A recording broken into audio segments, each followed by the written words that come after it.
دوهم ظلم زموږ د معاشرې دا دی موږ په معاشره کې ښځو ته حق نه ورکوي په میراث کې. څومره پیچله مسله چې په میراث کې د ښځو د حق ده په قرآن کې دومره په تفصیل بله مسله نه ده بیان سوې. وایي په کدني کې که چا میراث ورکړی و نو زه به یې هم ورکړم. دې زموږ ته د خپلې خبره لږ وزن کړه. زموږ مشران وایي وزن الکلام، لومړی د ژبه باندې کلام وزن که بیا راوباسه د خولې څخه، هر مردار د خولې مه راباسه. تا د الله قانون الله وایي ورکه، تا د الله قانون د کدني د میراث او د کدني د قانون سره کښېنوي او بیا دې د الله قانون پرېښوي د کدني قانون ته دې ترجیح ورکړه، نو ته چی شوې؟ ته مسلمان پاته شوې؟ ته د ستا خپل عقیدې ته وګوره. مه کوئ د خدای خوندې راوغواړئ ورته کښېږدئ چې دا ستا حق دی، تا ته اسلام درکړی دی، ته یې غواړئ که نه غواړئ. زور جبر مه په کوه. د کوم ورور څه چې خور حق وغواړي بیا په زندګي کې د هغه ورور دیدار د دې خور نه په نصیب کېږي. موږ ته د یوې معاشرې خلک یې ګوره، هر یو په خپل اګروان کې داسې وکړو، قسم په خدای که بیا خوند ورکوي دا ورور ته چې زما څه دې حق څنګه جلا کړي. خپل حق دی، خپل حق دی، په دې کې موږ ظلم کوو. او ما درته ویل الله وایي فبعدا لقوم الظالمین، لرې هلاکت کې وي د ظالمان، بیا به نور هم هلاکېږي.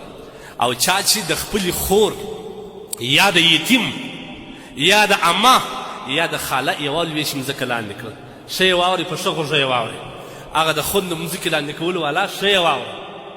نبي کریم صلی الله علیه وسلم فرمایي چا چې د چا یوه لویشي مځکه لاندې کړي، دغه یوه لویشي مځکه به د قیامت په ورځ اویا طبخه یا اووه طبخه مځکه به سي، او دا به د اور ټوټه سي د ده په غاړه به ځړېږي چې یړه څه وسوه چېرې وړي.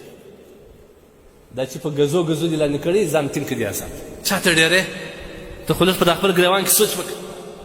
منفعت به ستا اولاد خوري، د قیامت په ورځ به توق ستا دپارې را وغواړه خپلې خوندې چې خوند دې را وغواړه، واخله خپل حق مې جلا کړي، زه څه کوم؟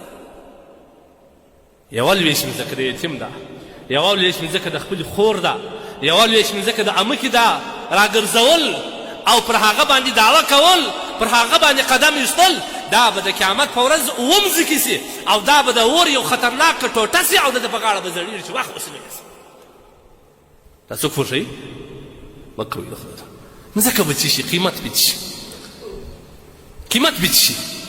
ته د جهنم قسم دې مې په خدای دا واورې، د جهنم اور د دنیا د اور څه ډېر بدل دی. دا د دنیا اور د جهنم د اور یو بڅرکه ده. اویایم مثال بیا د رحمت په اوبو پرېمینځل شوې، بیا یې دغه حال چې په دنیا کې خلک د اور عذاب چاته ورکړي څه حال د جهنم به څه عذاب وي. اویا چنده اور چې پر دې اور زیات کړي او د رحمت په اوبه یې هم نه پرېږدي، د دې اور به څه عذاب. ته د یوې لویشت مځکه په بدل کې د دغه اور ځان ته رانیسي. بابا د خدای روی وګوره، اولاد انما اموالکم و اولادکم فتنه، دغه اموال او دغه اولاد دا په فتنه کې اچي. دا شیطان درته وایي الشیطان یعدکم الفقر، الله وایي شیطان تا ته وایي نو که دې ورکړم نو ته به څه شوي، دا کې خو د هغه یوه مځکه ده، دا ته خورې او پلانکی مسکین بسې مردار بسې د لوږې به مړ سي پلان سي. دا شیطان الله وایي الشیطان یعدکم الفقر، شیطان تاسو ته وعدې د فقر درکوي چې زمړه که دې د لاسه ونیسه ولاړې مسکین سې تباه څه شي به خورې څنګه ونه. الله پاک وایي نه نه زه چې چاته وغواړم 10 چنده ور اضافه کوم او یا چنده ور اضافه کوم، ما ته متوجه سي. شیطان څه کوي؟ شیطان خو ستا ځلېده شو. دا ظلم ختم کړي د معاشرې سره.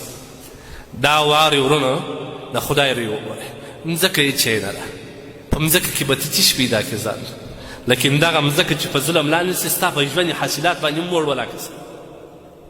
ښه په رضا باندې خپلې خوندې را وغواړه، را جمع یې کړه، ډوډۍ ورته وکړه، خوشحالي ورته وایي چې خورې الله تا ته حق در کړی دی، زه حق در کوم، دا ستا حق دی. ته یې غواړې که نه غواړې؟ دا لا مه وځه چې هغه ستا د شرم وایي نه، خورې ورسه کور ته ولاړ سه په ټلیفون ماته ووایه. که ته غواړې دوغونې خوښوم ولا که زه خوا بده کړم دنیا. نبي علیه السلام لا يحل مال امرئ مسلم الا بطيب نفس منه، د مسلمان مال حرام نه دی، حلال نه دی چې ته یې مصرف کړې چې هغه درته یې وواخه. ها که چیز د زړه په رضا یې درکړي بیا ته حلال دی، که دا د شرمه درکړي دا هم ته حلال نه دی.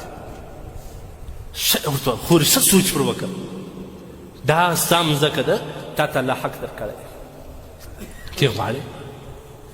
دا به وایي و ورس سبا کې ته راواخله زه دا د قیامت د جهنم عذاب په لوی لاس په پیسو ځان ته مه رانیسي د خدای دی دنیا بچ شي دنیا فتنه ده نبي عليه السلام فرمایي الدنیا ملعون الله لعنت پر ویلی وملعون ما فيها حب الدنيا رأس كل خطيئة د دنیا محبت د ټولو ګناه جړ دی درواغ بم ما اغلا بم کوي زور بم کوي او جبر بم کوي په زور به شام ذکر ګرځي په زور د دنیا د محبت وجه